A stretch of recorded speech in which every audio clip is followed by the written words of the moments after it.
రెండవ తిమోతి 2వ అధ్యాయం 16వ వచనం చూద్దాం.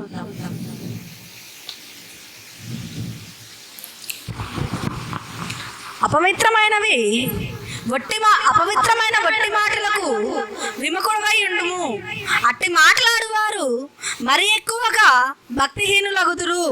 హల్లెలూయా, హల్లెలూయా. ఈరోజు దేవుడి మాటలను మనము శ్రద్ధగా వినడానికి అందరము వినగలిగిన చెవులు కలిగి కూర్చుందాం. దేవుని వాక్యం సెలవిస్తుంది కదా, మరి చెవి గలవాడు వినుగాక అని సంఘములతో వినుగాక. మరి దేవుని ఆత్మ మనకేం చెప్తుంది? మరి ఈలో భద్రము చేసుకుంటే ఈ లోకంలో మనం జీవించే శక్తిని అది మనకి ఇస్తుంది. మన శక్తి, మన జ్ఞానము సరిపోదు ఈ లోకంలో జీవించాలంటే. ఈ లోకంలో మనం జీవించాలంటే దేవుని యొక్క జ్ఞానము కావాలి. ఆయన పరిశుద్ధత, ఆయన యథార్థతను మనం ధరించుకోవాలంటే మనం ముందు వాక్యాన్ని మన హృదయంలో భద్రపరచుకోవాలి కదా. మరి వాక్యంలోకి వెళ్దాం. 2వ తిమోతి 2:16 ఏం రాస్తుంది? అపవిత్రమైన వట్టి మాటలకు విముఖుడవై ఉండుము. అట్టి మాటలాడువారు మరి ఎక్కువగా భక్తిహీనులగుదురు అని దేవుని వాక్యం ఇక్కడ సెలవిస్తున్నది. మరి ఈ అంత్యకాలంలో దేవుని యొక్క భక్తిలో ఉన్న ప్రజలు కూడా, ఉన్నతంగా దేవుని ఆరాధించిన వారు సహితము భక్తిహీనులు అయిపోతున్నారంట. భక్తిహీనులు అయిపోవడానికి కారణాలు ఏంటి అనేది మనం ఈరోజు చర్చించుకుందాం. మన టాపిక్ ఏంటంటే భక్తిహీనులగుటకు కారణం. ఈరోజు మనం ఈ విషయం తెలుసుకోబోతున్నామంటే, ఈ లోకంలో భక్తిహీనులుగా ఉన్నవారు ఎలాగో భక్తిహీనులే, కానీ భక్తి చేస్తున్న వారు కూడా భక్తిహీనులుగా ఎందుకు మారిపోతున్నారు మనం ఈరోజు తెలుసుకుందాం. వాటిలో ఏమైనా మనం ఉన్నట్లయితే ఆ వాక్యాలు మనతో మాట్లాడుతున్నప్పుడు దాన్ని సరిచేసుకుందాం. ఒకవేళ లేనట్లయితే ఇక మీదట ఎన్నడూ అలాంటి వాటికి మనం వెళ్ళకుండా ఉండడానికి ప్రయత్నిద్దాం. అయితే ఈ అంత్యకాలంలో మరి ఉన్నతమైన భక్తి చేసిన వారు సహితము భక్తిహీనులు అయిపోతున్నారంట. ఎందుకంటే కొన్ని అనేకమైన కారణాలు ఉన్నాయి, కానీ వాటన్నిటిని మనం ఈరోజు చర్చించుకుంటే సమయం సరిపోదు. మరి సమయం ఉన్నప్పుడు దాన్ని ఇంకో పార్ట్ 2గా పార్ట్ 3గా మనం డిస్కస్ చేసుకోవచ్చు. కానీ ఈరోజు ఒక కారణాన్ని మనం తెలుసుకుందాం. ఆ కారణం ఏంటంటే వ్యర్థమైన మాటలు, పిచ్చి సంభాషణల వల్ల అంట. వీటి వల్ల, వ్యర్థమైన మాటల వల్ల, పిచ్చి పిచ్చి సంభాషణలు జరిగించడం వల్ల ఏమైపోతున్నారంట? భక్తి పరులు సహితము ఏమైపోతున్నారు? భక్తిహీనులుగా మారిపోతున్నారంట ఈ రోజుల్లో. మరి భక్తిహీనులుగా మారిపోకుండా ఉండాలంటే పరిశుద్ధ గ్రంథం మనకి ఏం చెప్తుందంటే, మన సంభాషణలు ఎలా ఉండాలో కూడా మనకి గ్రంథము తెలియజేస్తుంది. మరి కొలస్సీ రాసిన పత్రిక మరి 4వ అధ్యాయం 6వ వచనంలో చూసినట్లయితే,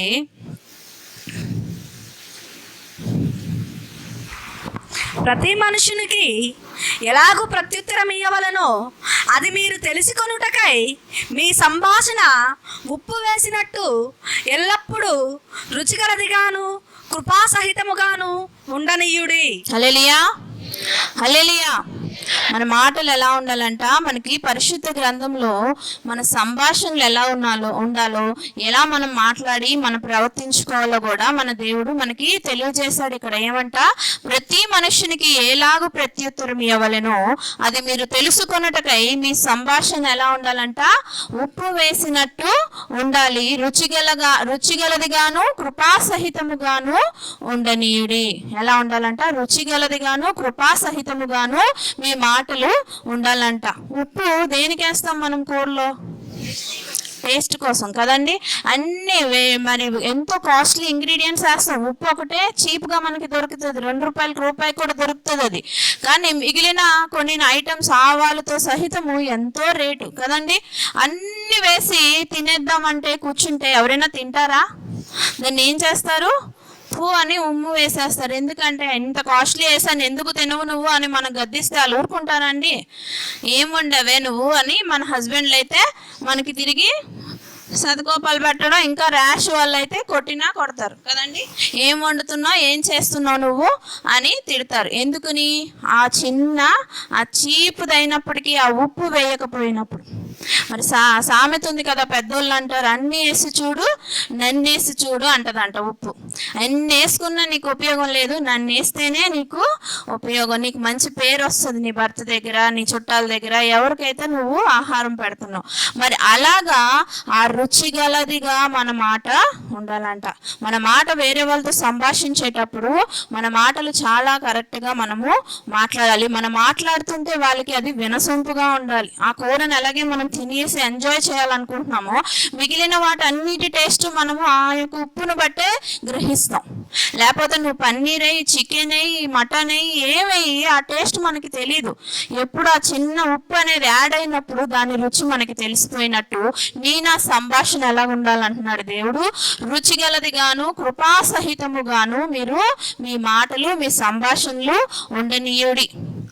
అంటే మనం ఇందాక ఈరోజు కారణం ఏంటో తెలుసుకుంటున్నాం కదా, భక్తిహీనులు అయిపోవడానికి ఏంటంట, వ్యర్థమైన మాటలు, పిచ్చి పిచ్చి సంభాషణలు. మన సంభాషణ ఎలా ఉండాలంట, రుచి గలదిగా కృపాసహితముగా. వాళ్ళకి మనము కృపని తీసుకెళ్ళ, కృప ఎవరు ఇవ్వగలరు, మనం ఇవ్వగలమా? దేవుడితో మనము మిళితమైన మాటలు, మన మాటలో ప్రతి మాటలో దేవుని మాటలను మిళితము చేసుకొని మాట్లాడితే అది కృపాసహితముగా అక్కడ వారికి వెళ్తుంది. రుచి గలదిగా ఉండాలంట మన మాట. మరి మన మాటలు ఎలా ఉండాలంటే దేవుని కార్యాలను గూర్చి, ఆయన బలమును గూర్చి వివరించే మాటలుగా మన మాటలు ఉండాలంట. మరి కీర్తనీయుడైన దావీదు ఇక్కడ కీర్తనలో ఎలా చెప్తున్నాడో చూడండి దేవుడి గురించి. మరి కీర్తనలు 145, 11, 12 వచనాల్లో మనం చూసినట్లయితే అక్కడ తెలుస్తుంది. ఆయన రాజ్య మహోన్నత ప్రభావమును ఆయన బలమును నరులకు తెలియజేయుటకై నీ భక్తులు నీ రాజ్య ప్రభావమును గూర్చి చెప్పుకొందురు, నీ శౌర్యమును గూర్చి పలుకుదురు. హల్లెలూయా, హల్లెలూయా. ఆయన రాజ్య మహోన్నత ప్రభావమును ఆయన బలమును నరులకు తెలియజేయుటకై, మన భాషలు మన సంభాషణలు నరులకి తెలియజేయడానికి ఆయన మహోన్నత ప్రభావమును ఆయన బలమును మనం ఎలా చెప్పాలంట, ఆయన భక్తులమైన మనము నీ భక్తులు నీ రాజ్య ప్రభావమును గూర్చి చెప్పుకొందురు, నీ శౌర్యమును గూర్చి చెప్పుకొందురు. మరి వాటి మాటలే మనము పలకాలంట. ఎలాంటి మాటలు? యేసయ్య యొక్క మహా ప్రభావమును గూర్చి, ఆయన రాజ్యమును గూర్చి, ఆయన యొక్క శౌర్యమును గూర్చి, ఆయన బలమును గూర్చి మనము ఎల్లప్పుడూ మన మాటలు ఉండాలి. వ్యర్థమైన వ్యాగో ఆ సీరియల్లోనే ఆ అమ్మాయి ఈ అమ్మాయిని కొట్టిందే, అది ఎలాంటిదే ఇలాంటిదే, వాళ్ళు యాక్టింగ్ చేస్తారు. జస్ట్ వాళ్ళకు డబ్బుల కోసం, వాళ్ళ బిడ్డల్ని వాళ్ళు పోషించుకోవడానికి, వాళ్ళ కుటుంబాన్ని పోషించుకోవడానికి వాళ్ళకున్న టాలెంట్ ఏంటి? మీకు సిమెంట్ వేసి రాయి కట్టేసి పెట్టేసి ఒక ఇల్లు లేపేసి మీ టాలెంట్ ఉంటే వాళ్ళకి యాక్టింగ్ ఒక టాలెంట్ వాళ్ళు చేస్తున్నారు. దాన్ని చూసి మీరు ఏంటంటే అది నిజమైన మీ పక్కింట్లో జరిగిపోయిన స్టోరీ లాగా, లేకపోతే మీ ఇంట్లో జరిగిపోయిన స్టోరీ లాగా వాటి కోసం కన్నీళ్లు కార్చి వాటి గురించి వ్యర్థమైన సంభాషణ కొన్ని గంటలు చేస్తారు. అదే దేవుని మాటలు చెప్పడానికి కూర్చోబెట్టండి, చక్కగా 5 ఫ్యాన్లు 2 ఏసీలు పెట్టి దేవుడు మనకు మంచి మందిరాన్ని, వర్షం వచ్చినా ఎండొచ్చినా మనకి ఏ ఇబ్బంది కలగకుండా దేవుని మాటలు వినండి రా బాబు అంటే ఏట పడిపోతూ ఉంటాయి, రెప్పలు బరువు ఎక్కిపోతూ ఉంటాయి. ఇదే ఇప్పుడు నేను సినిమా ఇక్కడ వేసి ఒకటి మరి నేను దాని గురించి వివరణ చేస్తుంటే ఎవరైనా పడుకుంటారా?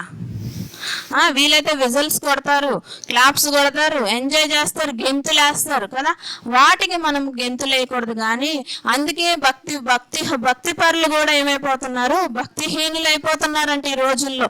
మన వాక్యం ఈరోజు లిమిటెడ్గానే చెప్పబోతున్నాను. ఎందుకో ఈరోజు ఉజ్జీవంగా బాగా పాటలు పాడేసి ఎంజాయ్ చేశారు. మరి ఆనంద్ మంచిగా మ్యూజిక్ని అందించాడు ఈరోజు. మరి సంతోషం. అందుకే నేను సమయాన్ని నేను తగ్గించుకుంటాను. మరి నాకు తక్కువ సమయం ఇచ్చారు కదా, మరి నేను తగ్గించుకుంటాను. కానీ ఇందులో కూడా మనము శ్రేష్టమైన మాటలు ఈరోజు తెలుసుకుందాం. భక్తి పరులు కూడా ఎందుకు భక్తిహీనులు అయిపోతున్నారంటే, మరి భక్తి పరులు అంటే ఏంటండి? దేవుడిని భక్తి, నిజమైన దేవుడిని భక్తి చేయవారే కదా. మరి మనం అందరం భక్తి పరులమే కదా. యేసయ్యని నిజమైన రక్షకుడిని, నిజమైన దేవుడిని మనం తెలుసుకున్న మనము మన సంభాషణ ఎలా ఉంటుంది? లోకానుసారంగా వాళ్ళందరూ ఎలా చేస్తున్నారో మనము అలాగే చేస్తున్నాం కదండి. ఏమైనా స్పెషల్గా ఉన్నామా మనము? నలుగురిలోకి వెళ్ళినప్పుడు స్పెషల్గా ఉన్నాయా మన మాటలు? వాడెలా బూతు మాట్లాడుతున్నాడో మనం అదే బూతు మాట్లాడుతున్నాం. వాడెలా ర్యాష్గా బిహేవ్ చేస్తున్నాడో మనం అలాగే ర్యాష్గా బిహేవ్. మరి ఇంకేముంది? అందుకని అంట ఈ రోజుల్లో భక్తి పరులు కూడా భక్తిహీనులైపోతే భక్తిహీనులైన వాడికి పరలోక రాజ్య ప్రవేశం ఉంటుందా? ఉండదు కదా. ఇది సాతాను యొక్క టెక్నిక్. మనం ఈ లోకంలో లోకస్తులతో మిళితమై జీవిస్తాం కాబట్టి మనల్ని పడివేయడానికి వాడు వాడుతున్న వాడి యొక్క ఆయుధాలు ఇవి. మనం వాటిలో పడిపోయి వాటిని మనం తగిలిచ్చేసుకోకూడదు. ఆ ఆయుధాలని మనకి వాడు ఆయుధం కొడితే తిరిగి వెళ్ళి వాడిని కొట్టాలి. అలా ఉండాలంటే నువ్వేం నింపుకోవాలి? నీలో పరిశుద్ధతను నింపుకోవాలి, దేవుని వాక్యాన్ని నింపుకోవాలి. నీ సంభాషణ ఎలా ఉండాలి? ఉప్పు వేసినట్టు రుచిగా ఉండాలి, కృపాసహితముగా ఉండాలి. నువ్వు వెళ్ళి మాట్లాడితే ఆ గృహానికి కృప రావాలి, మేలు జరగాలి. కృప అంటే ఏంటండి? మేలు జరగడం. మరి ఆ మేలు జరుగుతున్నాయా మన మాటలు బట్టి? మనం వెళ్ళి ఎవరైనా మనకు సమస్య చెబితే ఆ సమస్యని సాల్వ్ చేస్తున్నావా? ఇంకా వాళ్ళకి ఆమె లేనప్పుడు ఆయన లేనప్పుడు ఆమెకి ఏం చేస్తున్నావు? ఆమె అంతేరా, అలాగే ఆమె ప్రవర్తన బాలే అని మనము ఆ ఇద్దరి మధ్యలో ఎడబాటుని ఇంకా అధికంగా చేస్తున్నామా? ఆ రుచిగా మన మాటలు ఉంటున్నాయా లేదా అని మనం ఒకసారి సంభాషణ చేసుకుందాం. మనం ఒకసారి మనల్ని మనం స్వపరీక్ష చేసుకుందాం. మరి దేవుని సేవకుడు మరి దావీదు భక్తుడు ఇక్కడ ఏం చెప్తున్నాడు? ఆయన రాజ్య మహోన్నత ప్రభావమును ఆయన బలమును నరులకు తెలియజేయుటకై నీ భక్తులు నీ రాజ్య ప్రభావమును గూర్చి చెప్పుకుందురు, నీ శౌర్యమును గూర్చి పలుకుదురు. సో మనము వ్యర్థమైన పిచ్చి మాటలు మాట్లాడుకోవడం మాని ఎవరి గురించి మాట్లాడాలంట? దేవుడు చేసిన కార్యాలు నాకు బైబిల్ తెలియదే, ఆయన ఏమేం చేశాడో నాకు తెలియదే. నీ జీవితంలో ఎన్ని మేలులు చేశాడు? నువ్వు ఈ రోజు ఇలా నిలబడి ఉన్నావంటే అది దేవుని కృపే. నీ జీవితంలో చేసిన మేలును గురించి సంభాషించు, అందును బట్టి దేవుడికి స్తుతులు చెల్లించు. నీ నోట్లో స్తుతులు రావాలి. దేవుని గూర్చిన ఆయన గొప్పతనాన్ని గూర్చిన మాటలని నువ్వు పలకాలి తప్ప వ్యర్థమైన సంభాషణలు, వ్యర్థమైన మాటలు, పిచ్చి సంభాషణలు ఉండకూడదని దేవుడి రోజు ఉదయకాల సమయంలో మనతో మాట్లాడుతున్నారు. ఒకవేళ ఇప్పటి వరకు మీకు అలవాటు లేనట్టయితే ఆ విధంగా మాట్లాడుకోవడం ఈ రోజు నుంచి అలవాటు చేసుకుందాం. అయితే బైబిల్ గ్రంథంలో కొంతమంది భక్తులు మరి దేవుని యొక్క శక్తిని గూర్చి, బలమును గూర్చి కొన్ని మాటలు తెలిపారు. అవేంటో మనం చూద్దాం. మరి యెషయా భక్తుడు ఏం చెప్పాడు? యెషయా ప్రవక్త యెషయా రాసిన గ్రంథంలో 40వ అధ్యాయం 29వ వచనంలో చూసినట్లయితే, సొమ్మసిల్లిన వారికి బలమిచ్చువాడు ఆయనే, శక్తిహీనులకు బలాభివృద్ధి కలగజేయువాడు ఆయనే. హల్లెలూయా. సొమ్మసిల్లిన వారికి బలమిచ్చువాడు ఆయనే, శక్తిహీనులకు బలాభివృద్ధి కలుగు చేయవాడు ఆయనే. ఒకనొక సమయంలో మన భక్తి జీవితం ప్రారంభం అవ్వక ముందు ఎంత సొమ్మసిల్లిపోయి ఉన్నాం మన జీవిత యాత్రలో. గుర్తు తెచ్చుకుందాం ఆ రోజుల్ని. మరి ఎంత బలహీనులం అయిపోయి ఉన్నాం, శక్తి లేకుండా ఉన్నాం, ఈ లోకంలో ఓడిపోయామనే పరిస్థితుల్లో ఎంతమంది లేము. కానీ దేవుడు సొమ్మసిల్లిన నన్ను బలమిచ్చి బ్రతికించాడు. మరి అంతేకాకుండా శక్తిహీనులుగా బలాభివృద్ధి లేని మనల్ని ఆయన బలముతో నింపి ఆయన మనల్ని లేవనెత్తాడు కదా. అంత గొప్ప మాట ఆయన యెషయా భక్తుడు చెప్తున్నాడు. ఆయన జీవితంలో దాన్ని ఆయన అనుభవించాడు. యెషయాకి ఏమీ తక్కువ లేదు. ఆయన గురించి మనము రీసెంట్గా సేవకులు చెప్తున్నప్పుడు మాటల్లో అనేక సార్లు విన్నాం కదా. ఆయన ఒక రాజ కుటుంబానికి చెందినవాడు. ఆయనకి ఏం పర్వాలేదు, హ్యాపీగా తిని ప్రార్థన చేసుకొని పడుకోవచ్చు. మన కోసం ఆయన కూర్చొని గ్రంథం రాయవసరంలే. అంటే ఆయన ఉండలేకపోతున్నాడు దేవుని యొక్క మహాప్రభావమును వివరించకుండా. మరి నువ్వు నేను ఎందుకు సైలెంట్గా కూర్చుంటున్నాం? ఆయన ప్రభావాన్ని ఎందుకు వివరించలేకపోతున్నాం? వ్యర్థమైన మాటలే మాట్లాడుతున్నాము. కానీ దేవుని మాటలు ఎన్ని ఉంటున్నాయి? రోజు లేసి పడుకునే వరకు ఒక 100 మాటలు మాట్లాడుతున్నావు అనుకో, అందులో ఎన్ని మాటలు దేవుడిమై ఉంటున్నాయి? అట్లీస్ట్ ఒక 10 మాట్లాడుతున్నావా? ఒక 2 మాట్లాడుతున్నావా? 1 మాట్లాడుతున్నావా? దేవుని సన్నిధిలో ప్రార్థన చేసి ఆయనకు మాత్రం చెప్తున్నావు. కానీ నలుగురితో నువ్వు మాట్లాడుతున్నప్పుడు నీ సంభాషణ ఎలా ఉంది? ఒక్కసారి స్వపరీక్ష చేసుకుందాం. మరి యెషయా భక్తుడైతే చెప్తున్నాడు, సొమ్మసిల్లిన వారికి బలమిచ్చేవాడు ఆయనే, శక్తిహీనులకు బలాభివృద్ధి కలుగజేయవాడు ఆయనే. ఇది మనం అందరం అనుభవించాం కదా. మరి అపోస్తలుడు పౌలు కూడా ఒక మాట చెప్తున్నారు. ఎఫెసీయులకు రాసిన పత్రికలో 6వ అధ్యాయము 10వ వచనం చూసినట్లయితే, తుదకు ప్రభువు యొక్క మహాశక్తిని బట్టి ఆయన యందు బలవంతులై ఉండుడి. హల్లెలూయా. చివరికి ఎవరిని బట్టి మనం బలవంతులమై ఉన్నామో ఆయన యొక్క మహాశక్తిని బట్టి మాత్రమే మనం ఈరోజు దేవునిలో నిలబడి ఉన్నాం కదా. ఆ బలమును గురించి వివరిస్తున్నావా? ఆయన అయితే వివరించేశాడు భక్తుడు. ఆయన అనేకులము ఈరోజు మనం చదువుతున్నాం ఆయన రాసిన మాటలు ఏమని ఆయన చెప్తున్నాడు. తుదకు ప్రభు యొక్క మహాశక్తిని బట్టి ఆయన ఎంతో బలవంతులై ఉండిరి. ఆయన గురించి మనకు తెలుసు. పౌల్ గారి గురించి మనం ఆయన యొక్క లైఫ్ స్టైల్ గురించి మనము ఎన్నోసార్లు విన్నాం. ఆయన గురించి డీటెయిల్గా చదివినప్పుడు ఆయనకి ఏముందండి, హెల్త్ ప్రాబ్లం కూడా ఉంది. ఆయన మహాశూరుడు, అంటే అంత హైట్ ఇంత వెయిట్ ఉండి కత్తులు కటార్లు వేసుకుని తిరిగే మనిషి కాదు ఆయన. నార్మల్గా నీలా నాలా ఉన్న వ్యక్తి. ఆయనకు కూడా జబ్బులు ఇబ్బందులు ఉన్నప్పటికీ ఆయన చేసినంత దేవుని పరిచర్య ఎవరూ చేసిండరు. ఈ రోజు అయితే మనకి నీటి ద్వారా, ఆకాశం ద్వారా, మరి రోడ్డు ద్వారా, ట్రైన్ వేస్ అని ఎన్నో దారులు ఉన్నాయి. ఇవి ఎక్కితే మనము వెళ్ళిపోవచ్చు. ఆ ఊరు అంటే ఈ ఊరు, ఈ ఊరు అంటే ఆ ఊరు కదా. ఆటికి వెళ్ళడానికి మనము అలసిపోతాం. ఒక 2 days అయినా మనకి రెస్ట్ కావాలమ్మా, జర్నీ చేసాం మేము, రాలేము మేము, ఇప్పుడు ఇబ్బంది మాకు అంటాం కదా. కానీ ఆయనంట ఆ రోజుల్లో 3 సార్లు రౌండ్గా తిరిగేశాడంట దేవుని పరిచర్య కోసం ప్రపంచం అంతా. ఆయన దేవుని పరిచర్య నిమిత్తము అనేక సంఘాలను స్థాపించాడు, అనేక సేవకుల్ని మరి నిలబెట్టాడు సేవలో. ఆయన పరిచర్య చేస్తూ వేరే పరిచారకులు కూడా దేవుని జత పనివారుగా ఎంతో మందిని దేవుని సేవలో నిలబెట్టాడు. మరి ఎక్కడ ఆయన రెస్ట్ తీసుకున్నాడు? అలాంటి మనిషి కూడా ఏం చెప్తున్నాడు, ఎందుకు వల్ల ఇవన్నీ నేను చేయగలిగానంటే ఆయన మహాశక్తిని బట్టి నేను ఇవన్నీ చేయగలిగాను. నాకు ఈ బలం వచ్చిందంటే ఆ కేవలము ఆయన మహాశక్తిని బట్టి అని ఇక్కడ తెలియజేస్తున్నాడు. మరి దావీదు భక్తుడు కూడా ఒక మాట చెప్తున్నాడు. కీర్తనలు 46:1 చూస్తే, దేవుడు మనకు ఆశ్రయమును దుర్గమునై ఉన్నాడు, ఆపత్కాలములలో ఆయనను నమ్ముకొనదగిన సహాయకుడు. హల్లెలూయా, హల్లెలూయా. దేవుడు మనకు ఆశ్రయమును దుర్గమునై ఉన్నాడు, ఆపత్కాలంలో ఆయన నమ్ముకొనదగిన సహాయకుడు. నిజమా కాదా? మరి ఇదొక గొప్ప కార్యము కదా. ఒక్కొక్క భక్తుడు దేవుని గురించిన మాటలు, మహాశౌర్యమును, ఆయన బలమును ఎలా వివరిస్తున్నారో చూసారా. ఆశ్రయ దుర్గమై ఉన్నాడు మన దేవుడు, ఆపత్కాలంలో మనకి నమ్మదగిన సహాయకుడు. ఒక్కొక్కడు మనకి ఆపదలో ఉన్నామని గురించి తెలిసి కూడా మనల్ని మోసం చేసిన వ్యక్తులు ఉన్నారు కదండి. ఈ లోకంలో మనం ఎవరినో స్నేహితులు, బంధువులని నమ్మేసి ఎంతో ప్రేమించేస్తాం, వాళ్ళ కోసం మన సమయాన్ని వృధా చేస్తాం, దేవుని కూడా పక్కన పెట్టేస్తాం కొంతమంది కోసం. మరి వాడైనా నిన్ను నమ్మదగిన వాడిగా ఉన్నాడా? నువ్వెంత నమ్ముతున్నావో వాడు నీకు ఆ విధంగా ఉంటున్నాడా?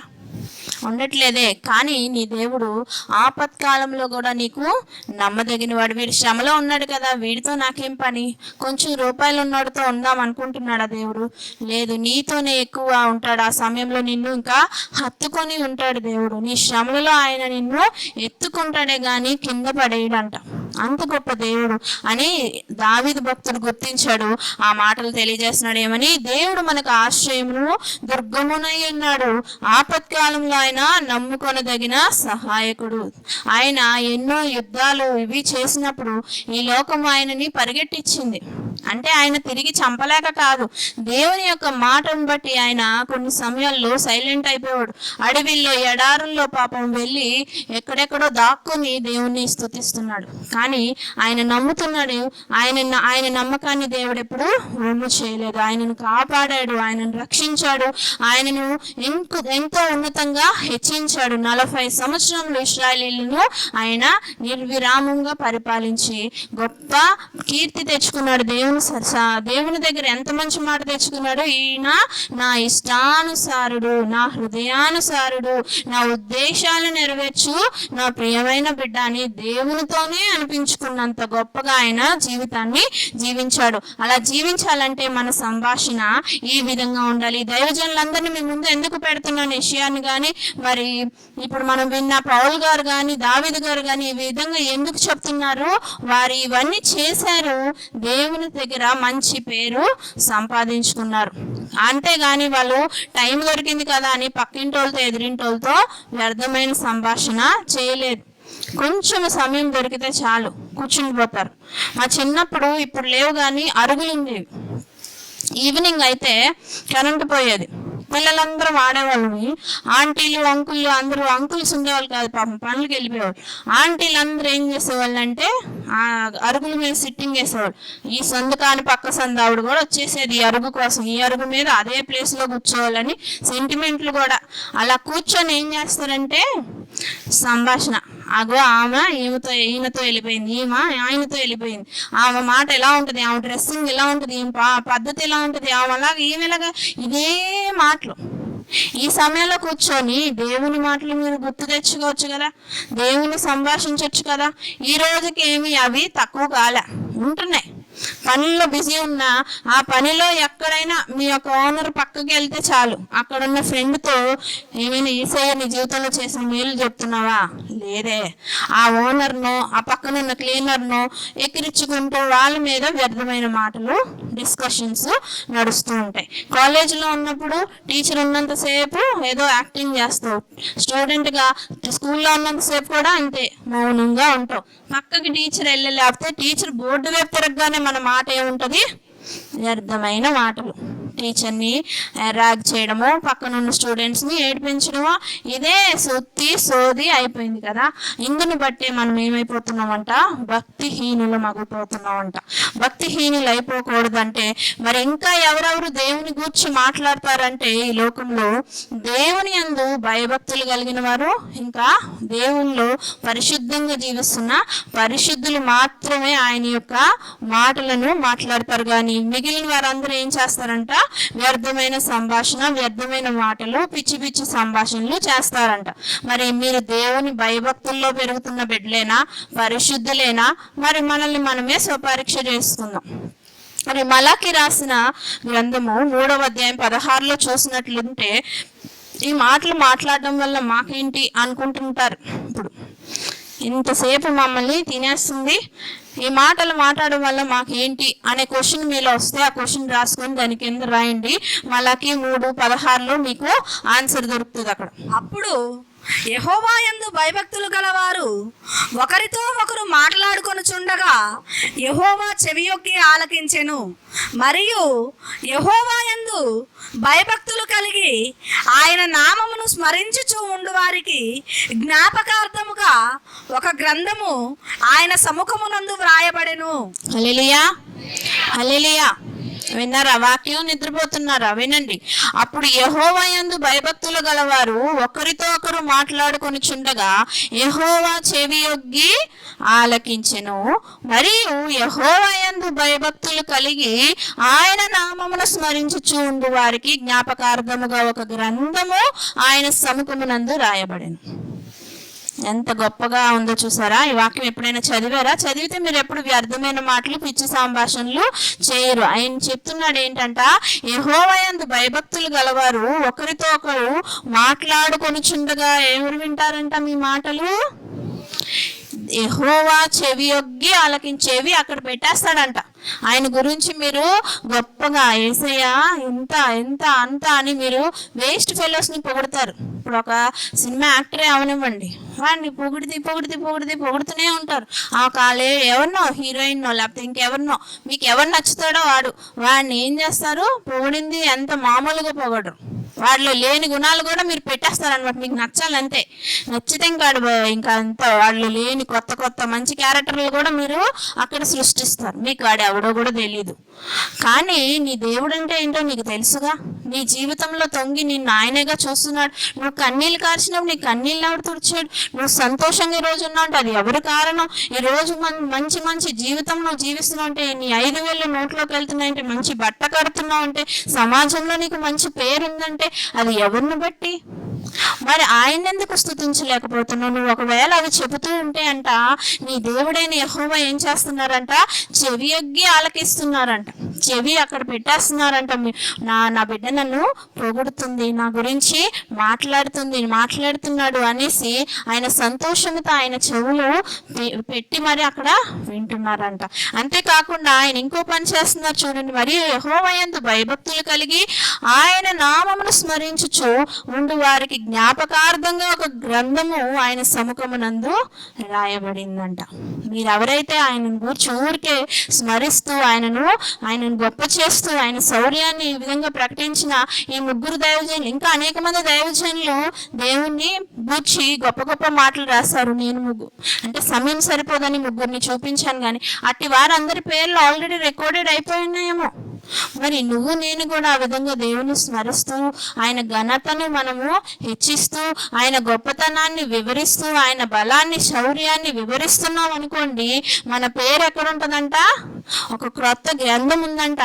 అది ఎక్కడుందంట? ఆయన సముఖమునందు. మీరు ఊహించుకోండి, యేసయ్య కూర్చున్నాడు, ఆయన ముందు ఒక టేబుల్ పెట్టబడింది, ఆ టేబుల్ మీద ఒక నోట్స్ సంథింగ్ ఉంది, ఆ పక్కన ఒక పెన్ ఉంది అని ఊహించుకోండి.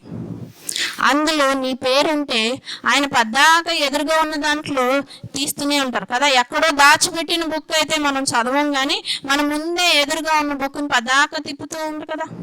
ఇప్పుడు ఒక జగనన్నే ఆయన ఎదురుగా ఉండే టేబుల్ మీద ఉండే డైరీలో మన నేమ్ రాసుకుంటే అట్లీస్ట్ ఆయన రిఫర్ చేసేటప్పుడు, ఓ ఇక్కడ రాణి పేరు ఉంది, పలానా రోజు రాణి నా కోసం ఇలా వచ్చింది, మీట్ అయ్యింది, మాట్లాడాను అని ఆయన ఏ విధంగా జ్ఞాపకం చేసుకుంటాడో, మన యేసయ్య మన పేర్లన్నీ రాసుకుంటాడంట ఆ గ్రంథంలో. ఆయన టేబుల్ మీద అది ఎదురుగా సముఖమునందంటే ఏంటి?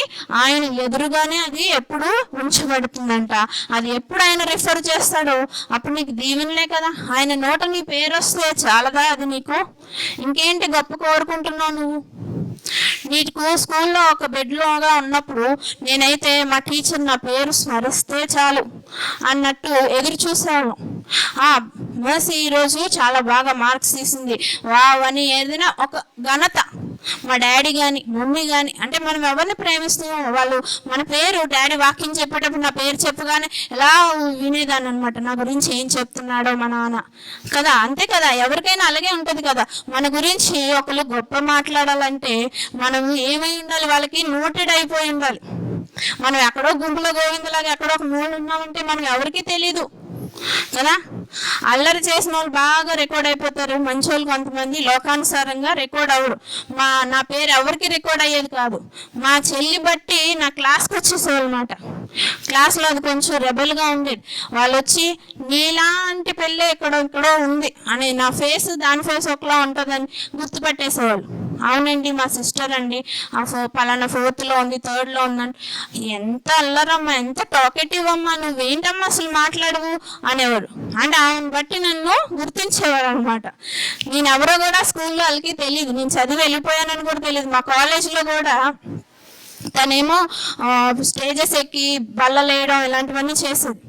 అప్పుడు నేను ఉన్నానని, నేను ఆల్రెడీ ఇంటర్ అయిపోయి నేను డిగ్రీలో కింద ఫ్లోర్లో ఉన్నాను, పై ఫ్లోర్లో తను కొత్తగా జాయిన్ అయిన 1 monthలోనే వాళ్ళకి అందరికీ రికార్డ్ అయిపోయింది అనమాట.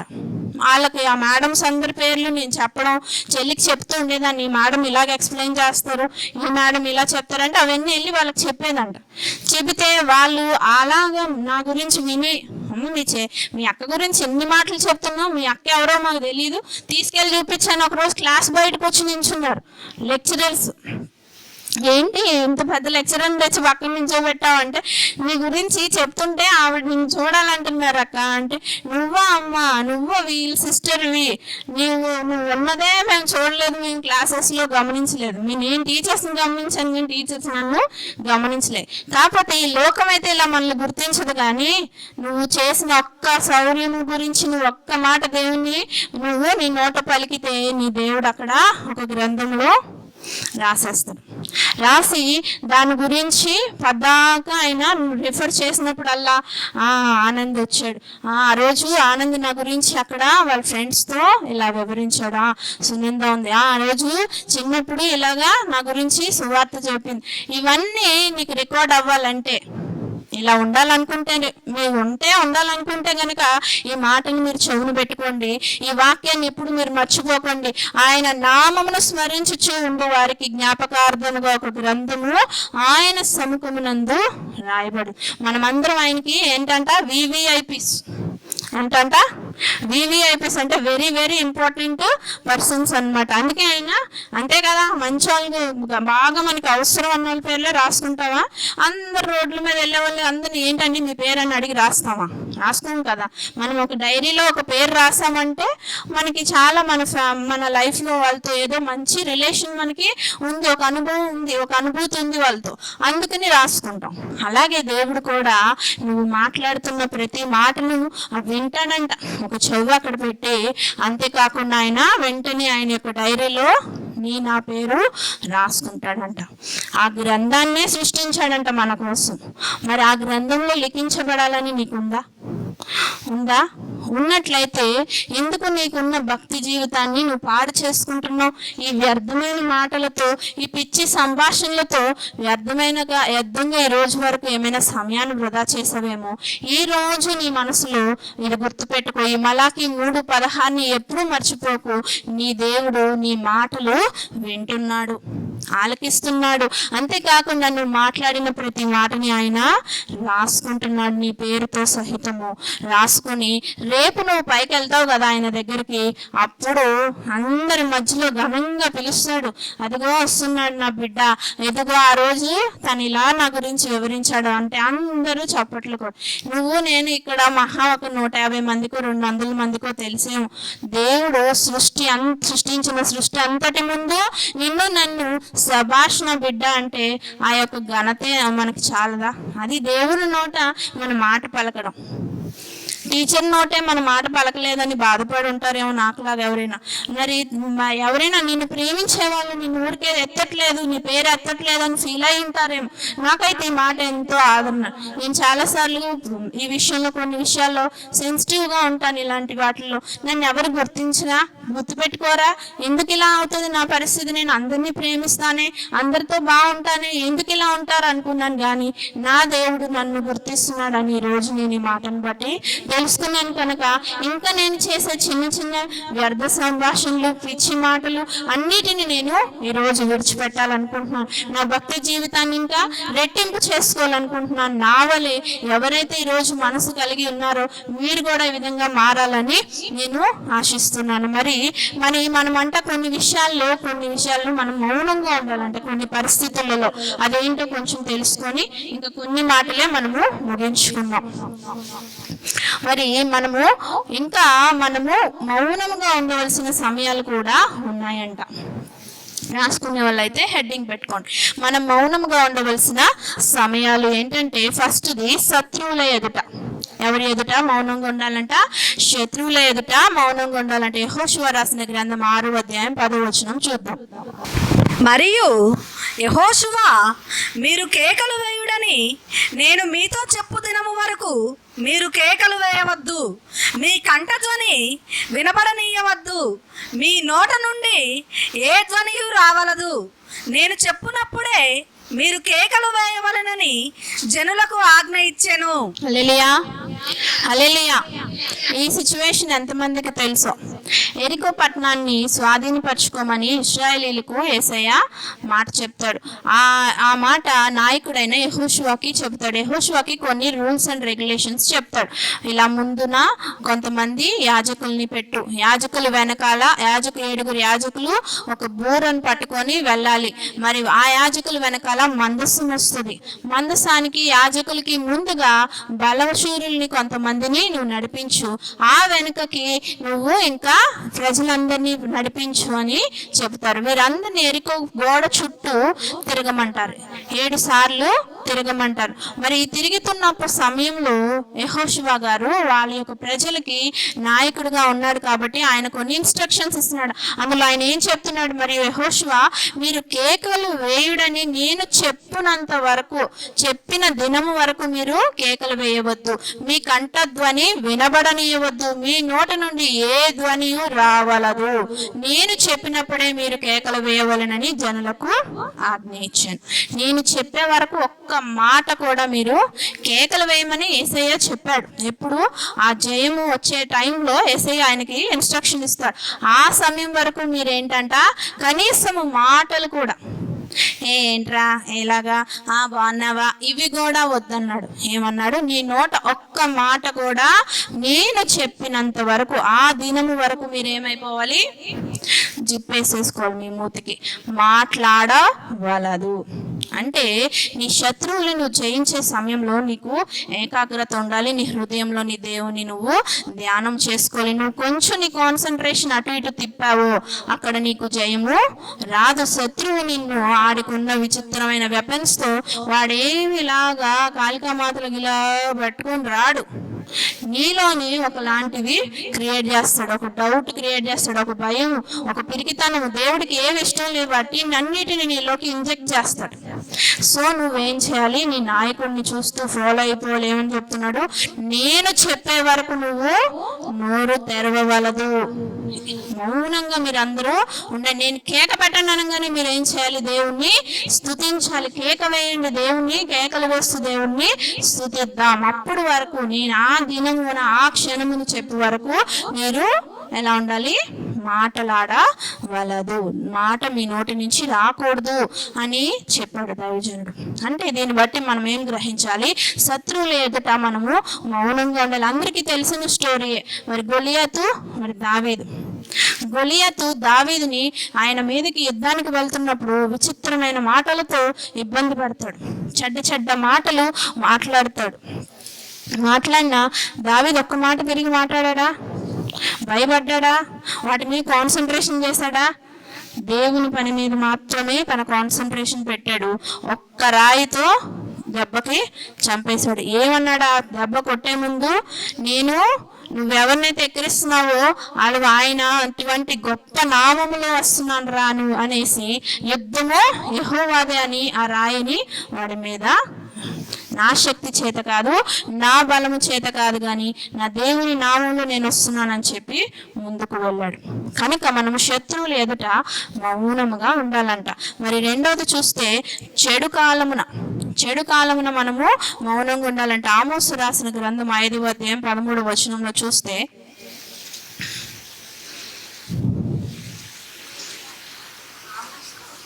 ఆమోసు 5:13,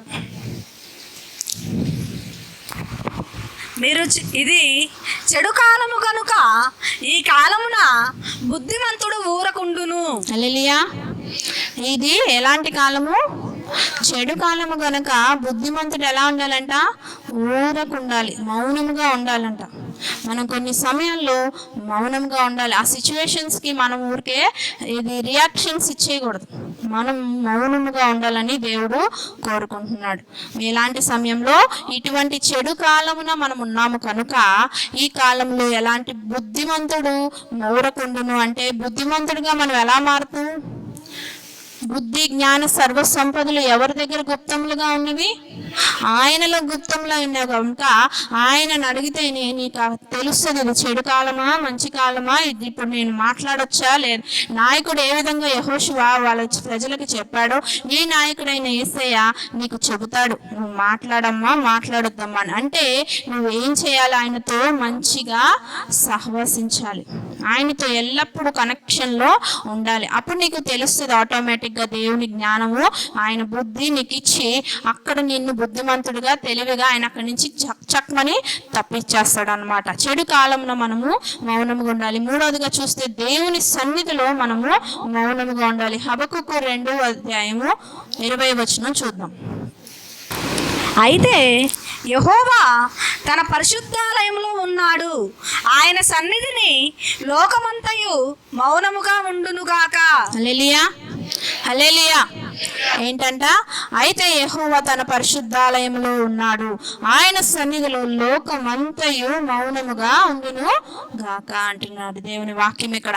అంటే పరిశుద్ధాలయంకి మనం వచ్చినప్పుడు దేవుని వాక్యం ఆల్రెడీ మనకి సొలొమోను భక్తుడి ద్వారా మాట్లాడుతుందేమని, మీరు దేవుని మందిరానికి పోయినప్పుడు మీ ప్రవర్తన జాగ్రత్తగా చూసుకోవాలి. జాగ్రత్తగా మనం చూసుకొని వస్తే మనకి తెలిసిపోతుంది ఎక్కడ ఎలా ప్రవర్తించాలనేది. ఒకవేళ అది కూడా చేయలేదా? ఈ మాట మీతో మాట్లాడుతుంది చూడండి. యెహోవా తన పరిశుద్ధాలయంలో ఉన్నాడు. ఈ లోకమంతా ఎలా ఉండాలంట? మౌనముగా ఉండాలి. దేవుని సన్నిధిలో ఆయన సముఖంలో ఉన్న మనము ఎలా ఉండాలి? మౌనముగా ఉండాలి. ఒక వాక్యం జరుగుతున్నప్పుడు వెనకాల అందరు కూర్చొని బఠానీలు తినడం, మరి ఊసులు చెప్పుకోవడం, పక్కలతో ఎదురులతో చెవులో మాట్లాడుకొని కామెడీ చేసుకోవడం, ఇవన్నీ జరుగుతున్నాయి ఈ రోజుల్లో. ఒకప్పుడు మా చర్చ్ ఎలా ఉండేదంటే ఇంత అందంగా కూడా లేదు. నాన్న 7 ఎప్పుడో వచ్చేవాడు పరిగెట్టి అక్కడక్కడో మార్నింగ్ సర్వీస్ చూసుకొని మళ్ళీ ట్రైన్ పట్టుకొని ఇక్కడికి వచ్చేసరికి సంఘ బిడ్డలందరూ ఏమి పెద్ద ఐఏఎస్ ఆఫీసర్లు కాదండి, పేదోళ్ళు. వాళ్ళకున్న చిన్న చిన్న జాబ్స్లో ఎంతో ఒత్తిడి, వాళ్ళ ఓనర్స్ ద్వారా ఎన్నో ఇబ్బందులు పడుతున్నా సరే ఆ టైంకి టక్మని వచ్చి కూర్చునేవాళ్ళు. ఆడోళ్ళేంటి మగోళ్ళేంటి వచ్చి ఉజ్జీవంగా ఈరోజు ఎలా పాటలు జరిగాయో అంతకు మించిన పాటలు, ఇన్ని ఇన్స్ట్రుమెంట్స్ ఆ రోజుల్లో లేవు, కానీ ఆ పాటలు వినడానికే అనేక మంది వచ్చేవారు. అలాంటి ఉజ్జీవకరమైన గొంతులు, అలాంటి ఉజ్జీవకరమైన హృదయాలు, మరి అలాంటి పాటలతోని పాడుకుంటూ సేవకుడు వచ్చే వరకు సమయాన్ని వృధా చేయకుండా ఉండేవాళ్ళు. ఎందుకంటే వాళ్ళకి తెలుసు ఎవరి సన్నిధిలో ఉన్నారు, వాళ్ళు దేవుని సన్నిధిలో ఉన్నప్పుడు మనము మౌనముగా ఉండాలి. వ్యర్థమైన మాటలు మన నోట ఉండకూడదు, పిచ్చి పిచ్చి సంభాషణలు మన దగ్గరికి రాకూడదు. దేవుని సన్నిధిలో ఉన్న మనము భయభక్తులతో కేవలం ఆయనను ఆరాధించడానికి వచ్చాము. ఆయనను మాత్రమే ఆరాధించాలి, ఆయనను ఆరాధించాలి, ఆయన మీదే మనము దృష్టి పెట్టాలి. మరి మనం ఒక స్కూల్కే వెళ్ళాము, ఒక మీటింగ్కే వెళ్ళాము, ఒక జగనన్న లాంటి పెద్ద నాయకుడే వచ్చి నిలబడ్డాడు, అక్కడ మాట్లాడితే పక్కన ఊరుకుంటాడా మిమ్మల్ని? ఆయన కొంతమంది వాలంటీర్స్ చేస్తాడు, వాళ్ళు ఏం చేస్తారు? నీ డిప్ప మీద ఒకటి వీకుతాడు, ఆయన చెప్పేది విను అంటారు. స్కూల్లో అయితే అంతే, మీకే ఒక లీడర్స్ని లేపేస్తారు. ఆ లీడర్ వెళ్ళిపోయి టీచర్కి ఇన్ఫర్మేషన్ ఇచ్చేస్తాడు, ఏంటి టీచర్ గారు అంతే కదా, తోలు తీసేస్తాడు టీచర్ అమ్మ వచ్చి. మరి అలా ఉంటుంది పరిస్థితి. మరి దేవుడు అంటే ఎంత భక్తి. టీచరు నార్మల్గా MA BA చిన్న చదువు చదివిన దానికి అంత విలువిస్తున్నావే, మరి నార్మల్ జాబ్ చేస్తున్న ఒక పొలిటీషియన్కి అంత విలువిస్తున్నావే, ఒక మామూలు సినిమా హీరోకే అంత విలువిస్తున్నావే. దేవదేవుని సన్నిధిలో నువ్వు ఉన్నప్పుడు నువ్వు ఎలా ఉండాలి?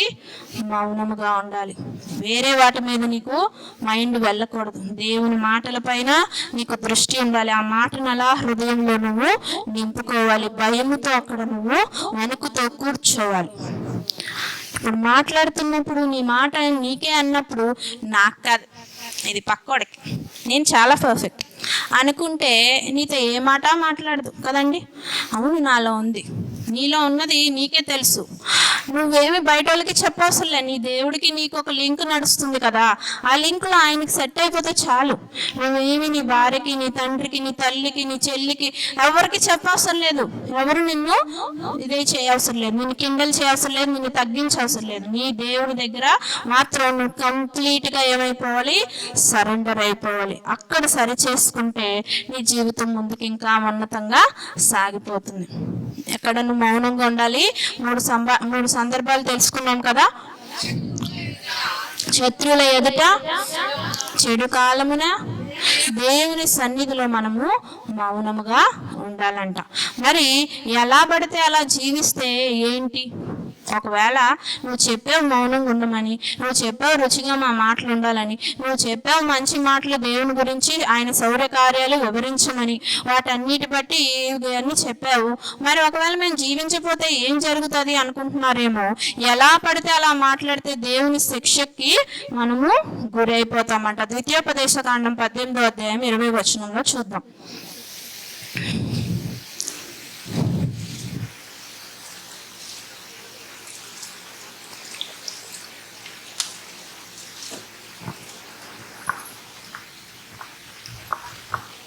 పద్దెనిమిదో అధ్యాయం 20వ వచనం. అంతేకాదు ఏ ప్రవక్తయు అహంకారము పూని నేను చెప్పుమని తనకు ఆజ్ఞాపించని మాటను నా నామమున చెప్పునో, ఇతర దేవతల నామమున చెప్పునో, ఆ ప్రవక్తయును చావవలెను. హల్లెలూయా. హల్లెలూయా చెప్పగలరా? ఇప్పుడు చెప్పగలరా? ఏం చెప్తున్నాడు యేసయ్య? అంతేకాక ఏ ప్రవక్తయు అహంకారము పూని నేను చెప్పమని తనకు ఆజ్ఞాపించలేని మాటను నా నామమున చెప్పునో, ఇతర దేవతల నామమున చెప్పునో, ఆ ప్రవక్తయును ఏమవ్వాలి? చచ్చిపోవాలంతే. వేస్ట్ మాటలు, దేవుడు చెప్పలేని మాటలు, దేవుడు చెప్పలేని ఆజ్ఞాపించలేని మాటలు మాట్లాడితేనే ఏం చెప్తున్నాడు ఆయన? చచ్చిపోమంటున్నాడు. దేవుని మాట ఇంకోటి చెప్తుంది. సొలొమోను భక్తుడు చెప్తున్నాడు. ఆ సామెతల్లో 10:19వ వచనంలో చూస్తే అందరికీ తెలిసిన మాట, విస్తారమైన మాటలలో దోషముండక మానదు, తన పెదవులను మూసుకుని వాడు బుద్ధిమంతుడు. వ్యర్థమైన మాటలు కాదు, కానీ ఇంకే మాటలు కూడా మాట్లాడొద్దేమో అనుకుంటున్నారేమో. పెదవులు మూసుకోమని దేనికండి? వ్యర్థమైన మాటలు, పిచ్చి సంభాషణలు మాట్లాడకుండా. నీకు సందర్భం, నీకు అవకాశం వచ్చిన చోటల్లా నువ్వేం చెప్పాలి? దేవుని యొక్క బలమును గూర్చి, ఆయన శౌర్యమును గూర్చి, ఆయన మహాప్రభావమును గూర్చి నువ్వేం చెప్పాలి? అక్కడ ఆయనను గణపరచాలి. గణపరిస్తేనే నీ పేరు అక్కడ రికార్డ్ అవుతుంది. ఆయన నీ మాటలు ఎందుకంటే ఎప్పుడూ వింటూనే ఉన్నాడు. నువ్వు ఇంకా ఆయన మాటలు మాట్లాడుతున్నప్పుడు ఆయన చెవి అక్కడ ఉంది అనుకో, ఆయన పాటలో ఒక హెయిర్ నీ దగ్గర ఉన్నా నీకు ఉపయోగమే కదా. ఆయన బాడీ పార్ట్లో ఏదొచ్చినా, వస్త్రపు చెంగులోనే స్వస్థత అనుభవించింది ఆ స్త్రీ. ఆయన చెవి నీ దగ్గర ఉందనుకోండి, నీకు ఎన్ని ఆశీర్వాదాలు. అంతేనా? ఆయన మన దగ్గర ఉండిపోతే ఇంకా అంతకు మించిన ఆశీర్వాదమే మనకి లేదు. ఆయన నీతోనే ఉండాలంటే, ఆయన చెవిలు పెట్టుకొని నీ దగ్గరే ఆయన కాన్సన్ట్రేషన్ చేయాలంటే, నీ నోట ఎప్పుడు ఆయన యొక్క ఘనత, ఆయన మహాప్రభావం, ఆయన మహాశక్తి, ఆయన చేసిన గొప్ప గొప్ప కార్యాలను ఎల్లప్పుడూ వివరిస్తూ, వాటిని ముచ్చటిస్తూ, స్తుతిస్తూ ఉండవలసిందిగా మరి దేవుని వాక్యం సెలవిస్తున్నారు. చివరిగా ఒక మాట చూసి మనం ముగిద్దాం. 1 పేతురు 2వ అధ్యాయం 15వ వచనం.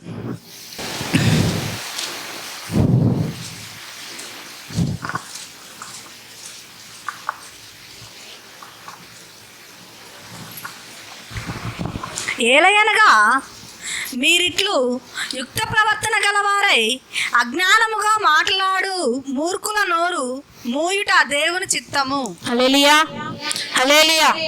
ఏలైనగా మీరిట్లు యుక్త ప్రవర్తన గలవారై అజ్ఞానముగా మాట్లాడు మూర్ఖుల నోరు మూయుట దేవుని చిత్తం. ఈ రోజుల్లో మూర్ఖుల మాటలు అధికమైపోయినాయి.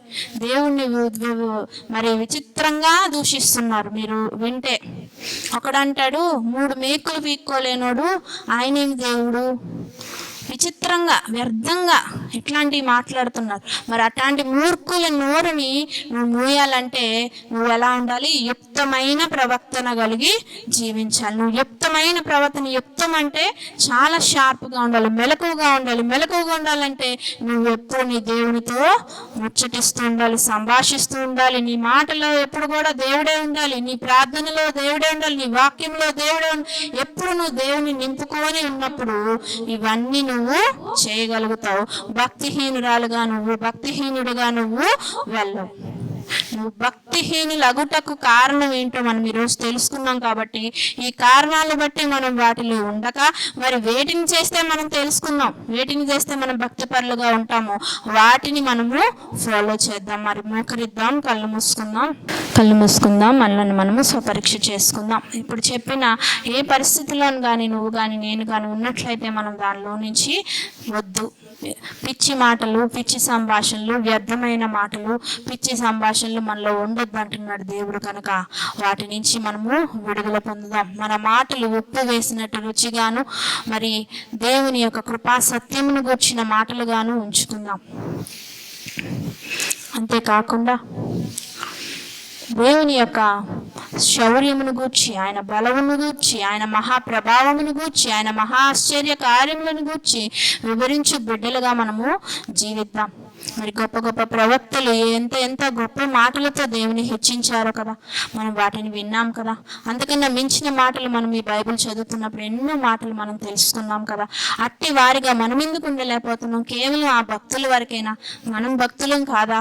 మరి భక్తులంగా ఉన్న మనం కూడా ఆయన యొక్క మహాప్రభావం వివరించే వారిగా ఉంటే ఆయన మన మాటలు వింటున్నాడంట, ఆయన చెవియొగ్గి మన మాటలు ఆలకిస్తున్నాడంట, ఆయన సముఖమందు ఒక గ్రంథములో మన పేరును రాసుకుంటున్నాడంట. అంత గొప్ప భాగ్యము, ఎంత గొప్ప భాగ్యం! ఆయనకు ప్రత్యేకమైన స్థానం ఇచ్చిన వారికి ఆయన ఎంత ప్రత్యేకమైన స్థానం ఇస్తున్నాడో చూస్తున్నారా? మరి అట్టి స్థానము పొందుకోవాలని నీవు ఆశ కలిగి ఉంటే నువ్వు ఎలాంటి సమయాల్లో మౌనంగా ఉండాలో దేవుడు చెప్తున్నాడు.